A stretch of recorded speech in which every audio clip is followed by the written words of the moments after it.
Olá pessoal, tudo bem? Estamos na nossa 32ª conversa sobre o Projeto Nacional Dever da Esperança, livro de Ciro Gomes. Neste subcapítulo, apontamos para uma nova prática.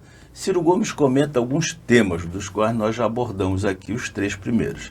As melhores sociedades para se viver atualmente, ampliar e proteger a democracia, defender os estados-nação, proteger o trabalhador, não o trabalho.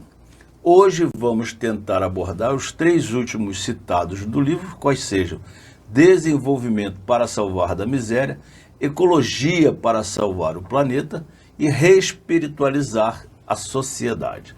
Neste primeiro tema de hoje, desenvolvimento para salvar vidas, Ciro afirma que consumismo exagerado, excesso de bens materiais não trazem felicidade, mas a falta de bens necessários para uma vida decente, sim, traz infelicidade. Isso quase 15% dos brasileiros sabem muito bem. Mas não superamos a miséria e a pobreza sem desenvolvimento. E nós temos que crescer e produzir muito para chegar no nível dos países europeus, que foi o oposto que vimos no Brasil nos últimos 20 anos, e que os pobres melhoraram pouco, mas os ricos melhoraram e enriqueceram muito. Como olhamos para os países do norte da Europa, como Dinamarca, Noruega, Suécia, Finlândia, devemos também olhar para a Ásia, para encontrarmos pistas de como crescer, onde testemunhamos países em franco crescimento. Coreia do Sul, Singapura, Taiwan, Vietnã, Malásia, China, Japão, cresceram e continuam a crescer a partir de políticas desenvolvimentistas, protegendo suas indústrias, estabelecendo metas públicas de rendimento, punições claras para o descumprimento e financiamento soberano.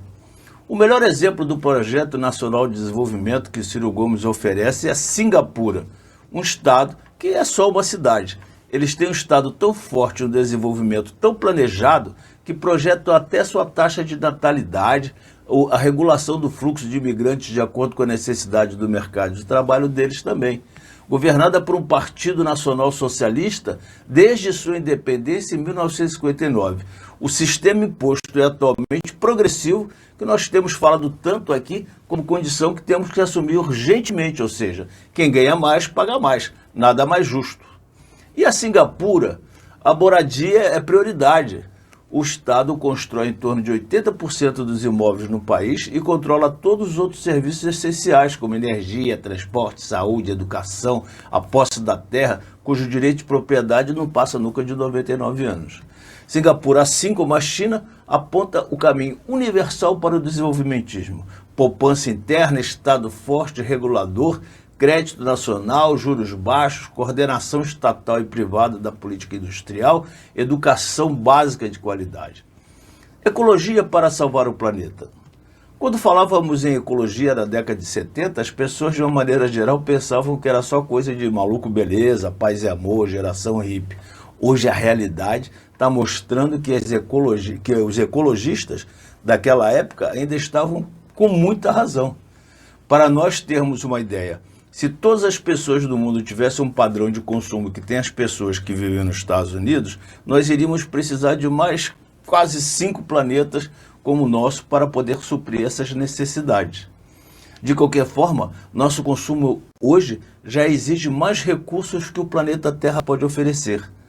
A continuar assim, em 2050, quando se prevê chegarmos a 10 bilhões de habitantes, vamos precisar em torno de 3 planetas de Terra para atender as necessidades de toda a população.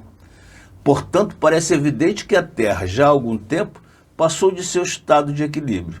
Estamos alterando significativamente o nosso meio ambiente com consequências dificilmente previsíveis. Abordar esse tema passa por uma reespiritualização da sociedade e seu retorno à vivência e a rejeição ao consumismo. O que não será só suficiente, a consciência individual. O avanço tecnológico também é parte desta luta ecológica, e ele pode ser voltado para diminuir o impacto de nossas ações sobre o planeta, ou até mesmo revertê-las de alguma forma. Mas, acima de tudo, o fundamental passa pelo combate à miséria.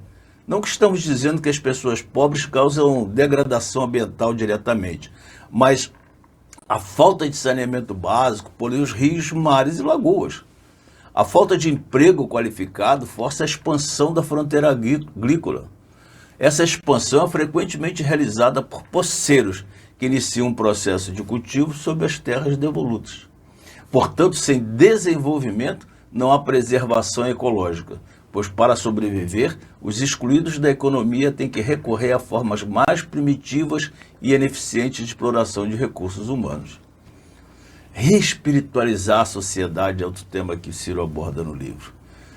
Quando ele fala em reespiritualizar a sociedade, não está misturando religião com política e se referindo ao sagrado, mas da necessidade de fazer política e projetar uma sociedade orientada em valores. O consumismo grotesco que infelicita a nossa juventude hoje é uma verdadeira fábrica de infelicidade, aumentado por uma máquina publicitária que existe para criar carências que não existem.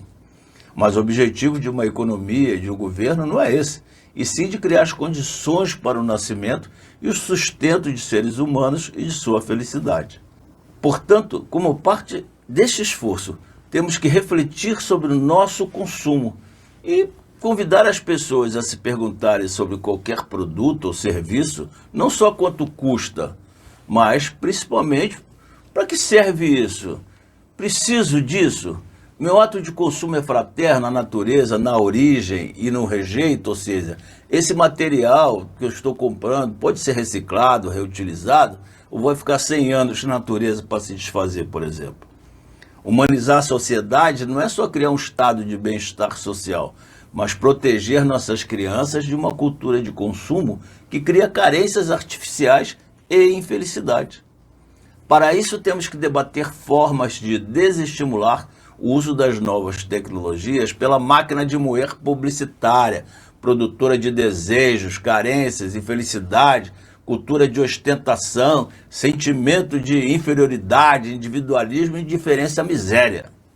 E essas conquistas jamais serão medidas por PIB, por riqueza produzida pelo país, mas pela consciência de cada cidadão diante da sociedade, diante do consumo que ele faz, se é predatório ou não. É essa consciência que nós temos que criar. É esse o projeto que Ciro Gomes apresenta em seu livro Projeto Nacional Dever da Esperança. E mais uma vez eu peço para você curtir, comentar, compartilhar, porque é muito importante dar essa visualização para que as pessoas que não conhecem tenham a oportunidade de conhecer o projeto nacional que nós defendemos. Aquele abraço.